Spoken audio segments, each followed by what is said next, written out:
Hey guys, so the newest episode of Dragon Ball Super aired yesterday and got the sub version today.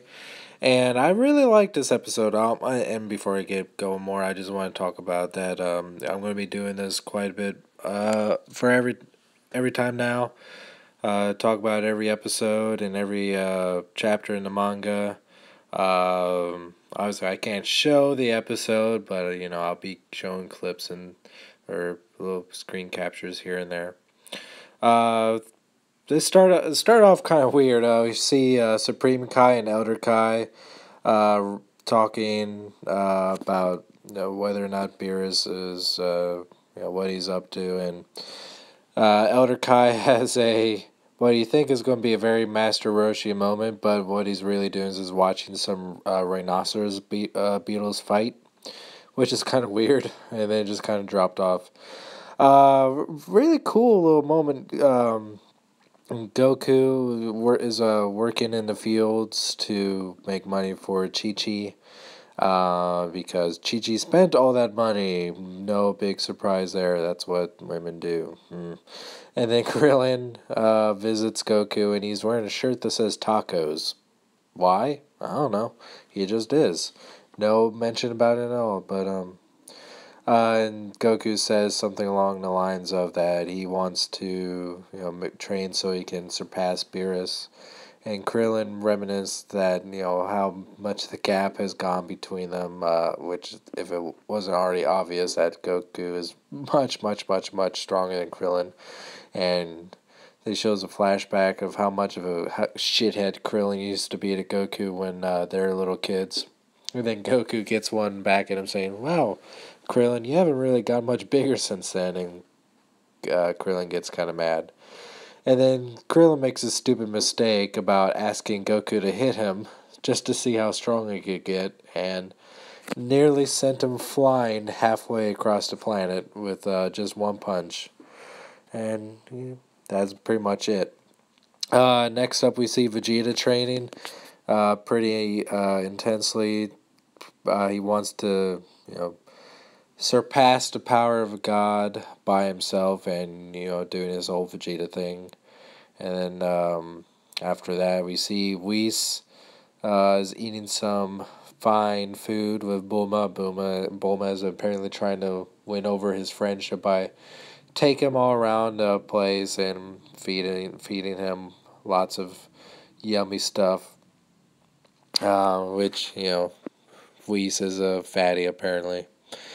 And Vegeta comes back all dirty and roughed up and sees Bulma with Whis. And at first, he's all upset. And at first, Bulma is thinking that, he's just upset because he sees his wife with another man. And Vegeta says, "Who cares about that? He's wondering where Beerus is." I laughed pretty hard at that. And through the talk, he's trying to get at Whis, but then he starts sensing it's ki without ki within Whis, so he's really confused about that. And Whis finally discloses that he's Beerus's teacher, and Bulma and Vegeta both make comments about, "So you're stronger than Beerus?" And Whis just kind of laughed it off, kind of ambiguously actually, either he's implying we know he is, but Whis is saying that he's laughing off because he doesn't really know, or it's he's way stronger than Beerus that it's not even anything to mention. So it's kind of weird how they bribe him up, and then Vegeta, or Whis says to Vegeta that if you learned how to control your ki just right, you could pass Goku if you knew how to do it right. And hearing this definitely piqued Vegeta's interest. So Vegeta begs Whis to train Vegeta. And he said, "Yeah, I'll train you if you become God of Destruction." So kind of a tease there. And then Vegeta starts bribing Whis with food, and starts bribing with to take him all these restaurants that Bulma already took him to.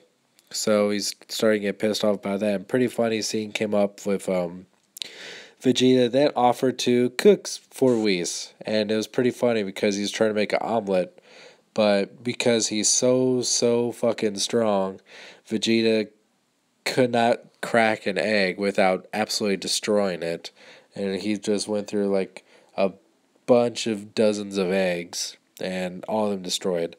And then Vegeta remembered that Bulma didn't give Whis her favorite dish, which is just those like little silly dried Asian cartons of foods that you can get at a grocery store, and you just add hot water to them, and Whis absolutely falls in love with it, and then agrees to train Vegeta. And at the very end of this episode, you see Vegeta get his new outfit that he wore in Resurrection F. Just a very quick, Bulma said that that she would be the laughing stock of the entire universe if they saw Vegeta training in that ratty old costume. So he got a new Saiyan outfit that you see in Resurrection F, and it's pretty cool. And that's it for that episode. And we got tease for the next episode where you see Goku starting to do some more intense training. Not much else really showed beyond that. Besides, Pan is born. Gohan has his new hairstyle that you see in Resurrection F. So, yep, it's starting to get into parts of the Dragon Ball Super that I'm really looking forward to. I mean, I was kind of, just dragging on through Battle Gods because, we've seen it. We know how exactly this is going to go. There's no dramatic tension. And I want to see some stuff that we didn't see, like stuff that happened between Battle Gods and Resurrection F. And this part that's really getting interesting for me. Alright guys, I'll post a link to this episode in the description, so if you want to watch it there in subtitles, please check out the description, and please click the link to Big Bad Toy Store while you're there, and you can follow me on Twitter at twitter.com/SSJAutobot. You can Instagram me too, SSJAutobot, and you can follow me at Twitch at twitch.tv/SSJ_Autobot, and I'll catch you next time.